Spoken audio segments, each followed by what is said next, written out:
Chosen one, the era of explaining yourself to people who can't afford your energy is over. The season of apologizing for your authenticity has expired. The universe just activated your spiritual backbone, and the message is crystal clear: you're not playing. You are standing on everything you say and do, unapologetically. No more shrinking, no more second-guessing, no more making yourself small for people who were never meant to understand your magnitude. 3 specific events were about to unfold in your reality that would change everything forever. The first would test your worth through an insulting financial gesture.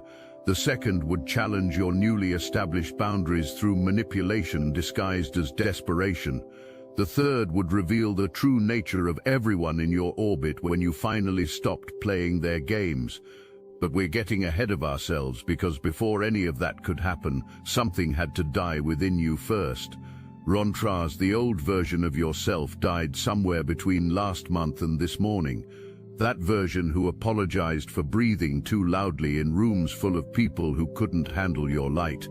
That version who twisted themselves into pretzels trying to make unconscious people comfortable with your consciousness. That version who believed their greatest spiritual gift was their ability to suffer silently while others drained their energy like vampires at an all-you-can-eat buffet. The moment you stop playing their games, the moment you stop feeding their need for your diminishment, they panic. Because your light was never just about you, it was holding up their entire house of cards. Your people-pleasing wasn't kindness, it was enabling. Your constant apologies weren't humility, they were spiritual self-harm. And now that you've tasted what it feels like to stand in your full power without apologizing for it, there's no going back.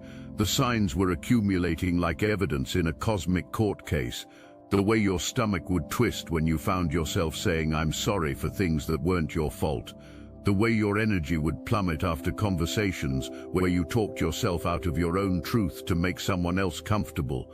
The way you'd lie awake at night, replaying moments where you should have spoken up, should have set the boundary, should have let them feel the full weight of their own actions, instead of cushioning their fall with your self-sacrifice. What you didn't realize was that each of these moments was preparing you for the 3 tests that were approaching. The universe was building your spiritual muscle memory, teaching you to recognize the feeling of betraying yourself so you'd know exactly when to stop. Every time you bit your tongue when you should have spoken up, every time you apologized when you should have stood firm, every time you made excuses for their behavior when you should have made boundaries, all of it was training for this moment. Every chosen one reaches this crossroads eventually, the moment where the universe stops whispering and starts shouting, "Enough! Enough apologizing for your standards, enough explaining your boundaries to people who never intended to respect them. Enough being the bigger person while they stay small and comfortable in their unconsciousness. Enough giving your energy freely to people who wouldn't cross the street to return the favor." The first test arrived exactly when you were most vulnerable to old patterns.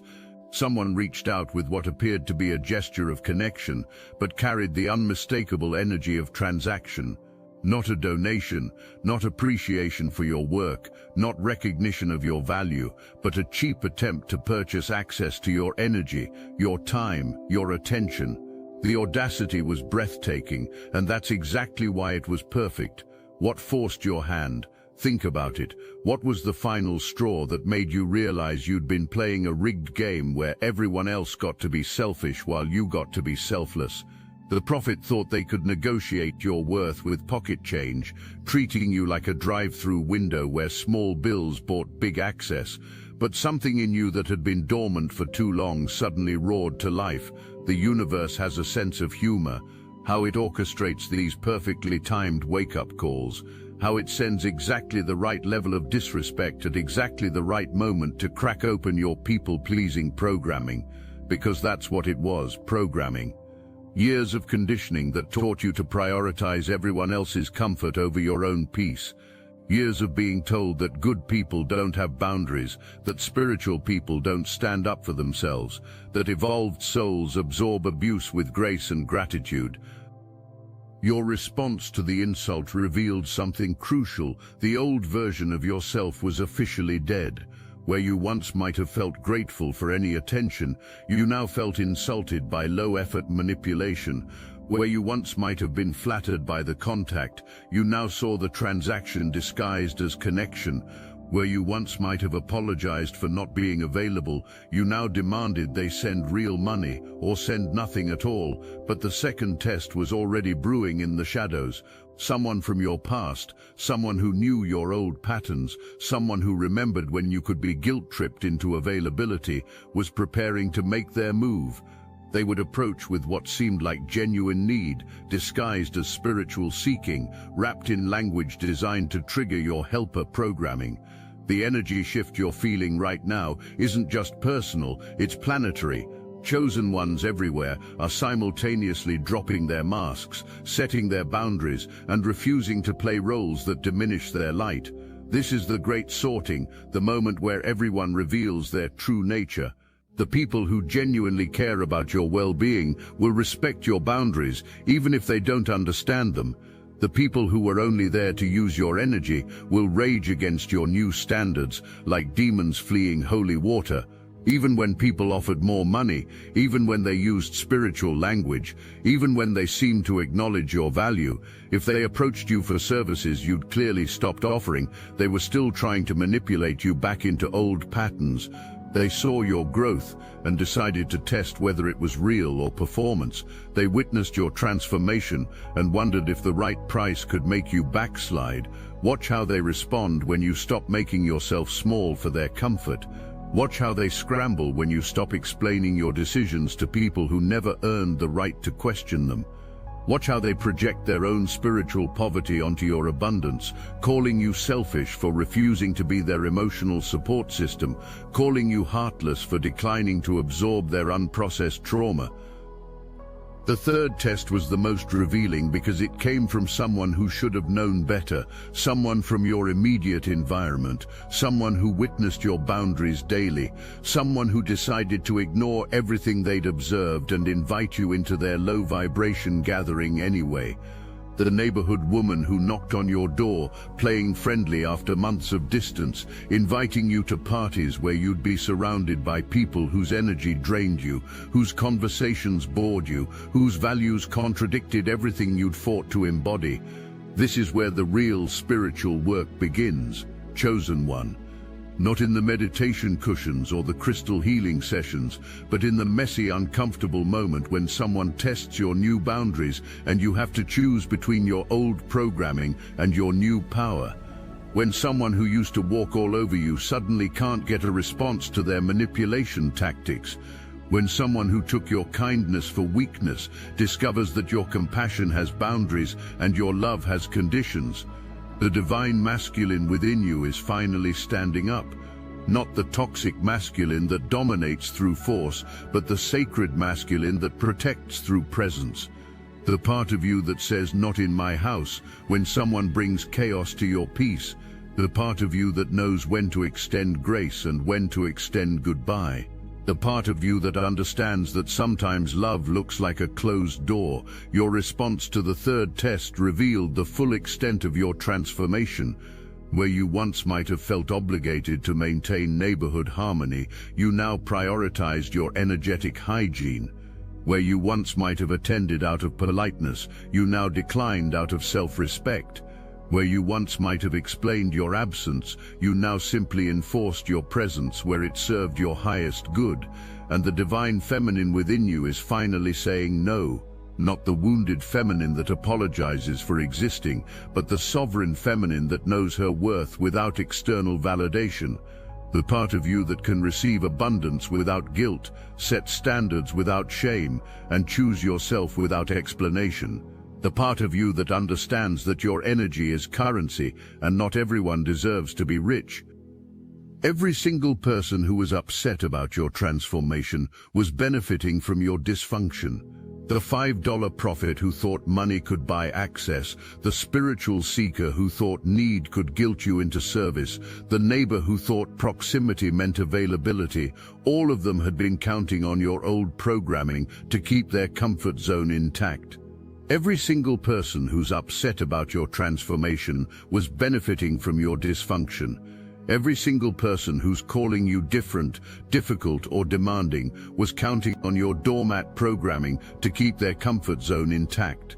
They're not angry because you changed. They're angry because you stopped pretending to be less than you are for their convenience. The financial insults weren't about the amounts, they were about testing whether you still operated from scarcity consciousness. The service requests weren't about genuine need, they were about seeing if guilt could override your clearly stated boundaries. The social invitations weren't about inclusion, they were about pulling you back into energy-draining environments that kept you playing small. Your standards aren't personal attacks on their lifestyle choices. Your boundaries aren't judgments of their character. Your refusal to engage in their drama isn't evidence of your cold heart. It's evidence of your healthy spirit. It's proof that you've finally learned the difference between being kind and being a pushover, between being loving and being a doormat, between being spiritual and being a spiritual punching bag. Each test revealed a different layer of the same truth. People will do everything in their power to keep you operating from your wounded self because that version was useful to them. The broke version who felt grateful for any financial attention. The people-pleasing version who couldn't say no to requests for help. The lonely version who attended gatherings just to feel included, even when the energy drained your soul. The beautiful truth that's emerging from this cosmic shift is that you don't actually need anyone's permission to value yourself. You don't need their approval to set your standards. You don't need their understanding to protect your energy. You don't need their validation to know your worth. All you need is the courage to disappoint people who expected you to stay small for their comfort. This is your villain era, and it's the most spiritual thing you've ever done. Not because you're becoming cruel, but because you're becoming clear. Not because you're developing a hard heart, but because you're developing strong boundaries. Not because you're losing your compassion, but because you're finally directing some of that compassion toward yourself. The resolution of all three tests revealed something profound. When you stop explaining yourself to people who never intended to understand you, when you stop justifying your worth to people who can't afford your full price, when you stop accommodating people who wouldn't accommodate you in return, everyone's true nature gets revealed. The people who were genuinely in your corner celebrated your growth. The people who were only there to use your energy revealed their manipulation through their resistance to your boundaries. The people who are meant to be in your life will rise to meet your new standards. They'll respect your boundaries even when they don't understand them. They'll appreciate your authenticity even when it's inconvenient. They'll love you at your fullest expression, not just when you're convenient and comfortable and confirming their worldview. But the people who were only there to use your light, to drain your energy, to keep you playing small while they stayed comfortable in their unconsciousness, they revealed themselves through their resistance to your growth. They tried guilt, they tried manipulation, they tried playing victim, they tried making you responsible for their emotional regulation. And each time they did, you had another opportunity to choose your new power over your old programming. The universe is watching, chosen one. Not to judge your choices, but to support your growth. Every boundary you set sends ripples through the collective consciousness, giving other awakening souls permission to do the same. Every time you choose yourself without apology, you model what self-love looks like for someone who's never seen it before. Every time you stand firm in your truth despite external pressure, you contribute to the planetary shift toward higher consciousness. This isn't the end of your spiritual journey, it's the beginning of your spiritual mastery. The part where you learn to love yourself so completely that you never again mistake self-abandonment for service. The part where you become so clear about your worth that you stop trying to convince people who can't see it. The part where you embody your truth so fully that you don't need external validation to know you're on the right path. The three tests weren't random, they were perfectly orchestrated to show you exactly how much you'd grown and exactly who belonged in your new reality. The $5 prophet learned that chosen ones don't negotiate their worth with people who can't afford their full price. The boundary tester discovered that your no isn't the opening line of a negotiation, it's the final word of a conversation they never should have started. The energy vampire realized that proximity doesn't equal access, and your physical presence in their world doesn't guarantee emotional availability. Standing on business isn't just about protecting yourself from people who don't respect your boundaries, it's about honoring the divine spark within you that knows its own value without external confirmation. It's about finally becoming the person you needed when you were learning to dim your light for other people's comfort. It's about modeling for the collective what it looks like when someone chooses themselves without apology or explanation. The old contracts are void, chosen one. The agreements you made from scarcity consciousness, the promises you made from people-pleasing programming, the commitments you made when you thought love meant self-sacrifice, all of it has been divinely dissolved. You're operating under new spiritual legislation now, where your peace is the priority, your energy is protected, and your boundaries are sacred law. All three tests converge to create one massive revelation. The universe was never asking you to choose between being spiritual and being selective. It was asking you to become so spiritually mature that you could love people from a distance, serve from a place of overflow rather than depletion, and maintain your connection to source while disconnecting from energy drains. This is your moment of truth, your cosmic initiation, your spiritual graduation.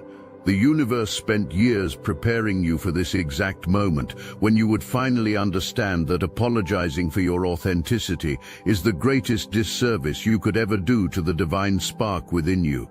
You came here to shine, not to shrink. You came here to inspire, not to enable.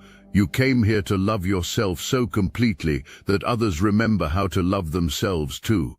Every person who's calling you selfish for choosing yourself reveals their own spiritual poverty. Every person who's labeling you difficult for having standards exposes their own low vibration expectations. Every person who's making you the villain for refusing to be their victim tells you everything you need to know about their relationship with your growth. The beautiful truth emerging from this transformation is that you don't owe anyone access to the version of yourself that no longer exists. You don't owe explanations to people who wouldn't understand your evolution if you drew them a map. You don't owe apologies to people who are angry that you stopped allowing them to treat you in ways you never deserved. Your new operating system is simple: match energy, don't exceed it; reciprocate respect, don't chase it; value yourself first, then see who's worthy of joining that value system. Protect your peace like it's the most precious resource on earth, because it is. Love yourself so fiercely that settling for less becomes impossible. The chosen ones are rising, and your ascension isn't just personal, it's part of a global awakening that's shifting the entire planet toward higher consciousness. Every boundary you set, every apology you don't make, every time you choose yourself without explanation, you're contributing to a new template for human interaction based on mutual respect rather than energetic exploitation. This is your season of sacred selfishness, divine self-preservation, and unapologetic authenticity. The universe has been preparing you for this moment your entire life, and now it's time to step fully into the power you've always carried but were afraid to claim. Stop playing, start standing. The world needs your full light, not your dimmed version, and anyone who can't handle your authentic radiance was never meant to be in your orbit anyway. The universe doesn't give you a certificate and send you on your way. It starts sending you bigger challenges, more sophisticated manipulators, more elaborate schemes designed to test the depth of your transformation, because chosen ones don't get to rest on their laurels. You get to become the example that shows others what's possible when someone finally chooses themselves. The ripple effects of your boundary setting are already in motion. Right now, somewhere in your city, another chosen one is watching how you handled that $5 insult and finding the courage to block their own energy vampire. Right now, someone who witnessed your refusal to explain yourself is learning that no is a complete sentence. Right now, someone who saw you decline that party invitation is realizing they don't have to attend every gathering they're invited to just to avoid hurting feelings. This is the responsibility that comes with awakening, chosen one. Every time you choose yourself without apology, you give someone else permission to do the same. Every time you value your energy as sacred, you remind someone else that their energy is valuable too. Every time you refuse to dim your light for someone else's comfort, you show another person that their brightness doesn't need to be negotiable. The people who failed your tests aren't done yet. The prophet is somewhere right now, probably trying the same tactic on another chosen one, still believing that small money can buy big access. The boundary tester is likely approaching someone else with that same spiritual-sounding request, hoping to find a healer who hasn't learned the difference between service and self-sacrifice. The neighbor is probably wondering why her party felt so energetically flat without your light to illuminate the room, and this is exactly as it should be. Because your growth isn't about punishing them, it's about protecting yourself and modeling what healthy looks like for anyone paying attention. Some people learn from observing your boundaries.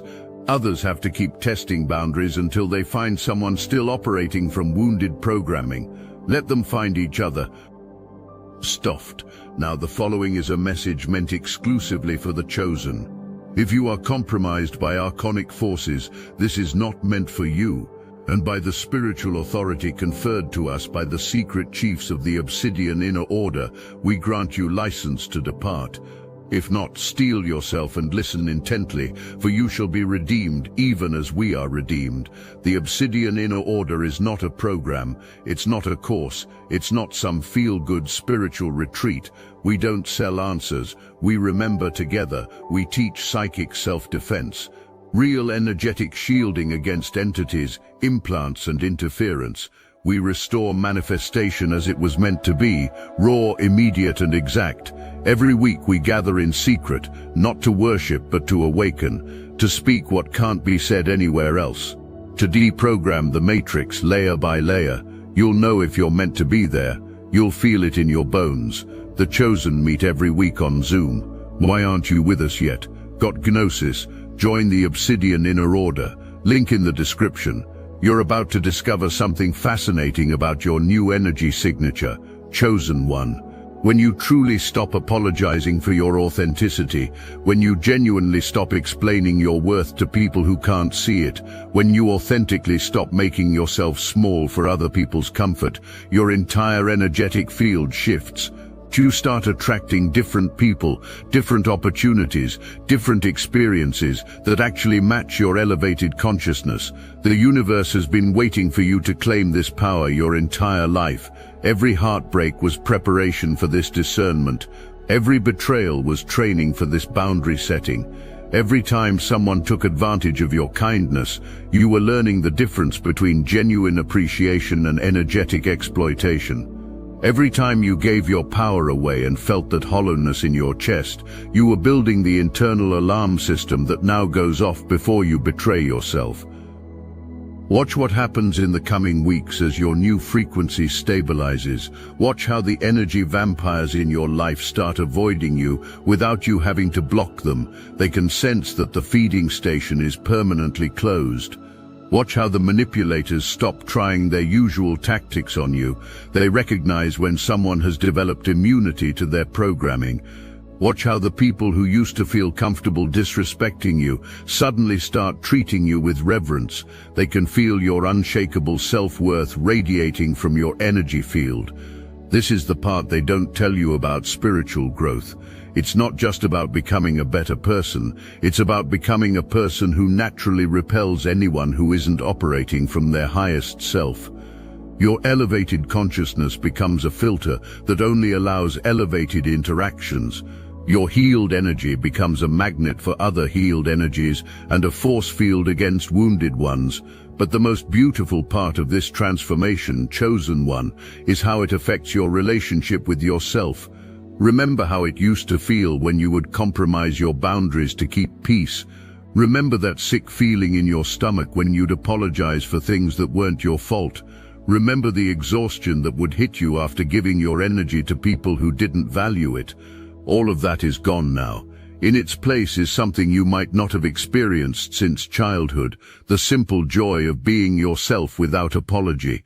The freedom of speaking your truth without fear, the peace of protecting your energy without guilt, the power of knowing your worth without needing external validation. The people who were angriest about your transformation, the ones who fought hardest against your boundaries, the ones who called you selfish and difficult and demanding, some of them are now secretly implementing the same standards in their own lives. They were angry, not because your boundaries were wrong, but because your boundaries reminded them that they hadn't set any for themselves. The prophet, after being blocked by several chosen ones who wouldn't tolerate their low-ball offers, might actually start questioning whether they're approaching human connection in a healthy way. The boundary tester, after having multiple healers refuse to work with manipulative energy, might begin to examine their own relationship with consent and reciprocity. The neighbor, after watching several awakened souls decline their energy-draining gatherings, might start wondering if the problem isn't their unfriendliness, but their inability to create genuinely nourishing social experiences. This is how healing spreads through the collective chosen one. Not through preaching or teaching or trying to convince people to change, but through living your truth so completely that it becomes impossible to ignore. Not through explaining why boundaries are important, but through demonstrating what happens when someone actually maintains them. Not through arguing about self-worth, but through embodying it so fully that it inspires others to find their own.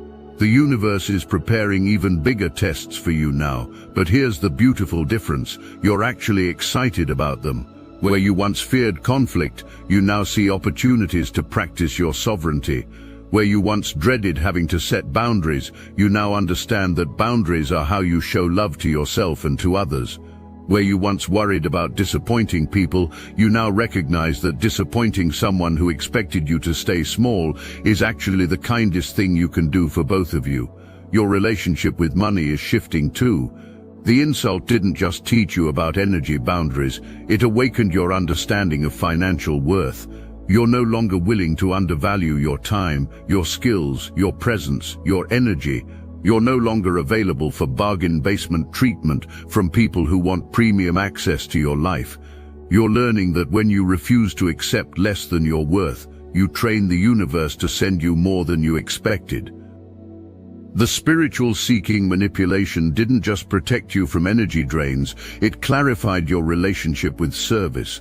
You're understanding the difference between serving from overflow and serving from depletion. You're recognizing that true service requires both parties to show up from their highest self, not one person sacrificing themselves to enable another person's spiritual laziness.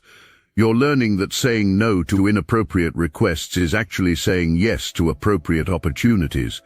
The social pressure didn't just save you from boring parties, it revolutionized your relationship with the community. You're discovering that true belonging never requires you to betray yourself. You're realizing that the right people will appreciate your authenticity, even when it's inconvenient. You're understanding that quality connections always trump quantity connections, and that it's better to be alone than to be in a company that diminishes your light. This is your new normal, chosen one, and it's going to keep getting better. Every test you pass raises your energetic frequency. Every boundary you maintain strengthens your spiritual sovereignty. Every time you choose yourself without apology, you align more deeply with your divine purpose. You're not just healing yourself, you're healing the collective wound that taught people to betray themselves for belonging. The cosmic joke is that all those years you spent apologizing for your authenticity, you were actually apologizing for the very qualities that make you extraordinary. Your high standards aren't evidence of your difficulty, they're evidence of your discernment. Your strong boundaries aren't proof of your coldness, they're proof of your wisdom. Your refusal to accept less than you deserve isn't a character flaw, it's a spiritual gift. The transformation is complete, chosen one, but the integration is just beginning. You're not the same person who started seeing these, and you never will be again. The universe has officially upgraded your spiritual software, and the new version doesn't come with an apology function. The 3 tests that once would have triggered your people-pleasing programming now serve as reminders of how far you've traveled from that wounded space. The ripple effects of your awakening are already changing the world, one boundary at a time, one authentic interaction at a time, one unapologetic choice at a time. Welcome to your power, welcome to your truth, welcome to the rest of your divinely unapologetic life.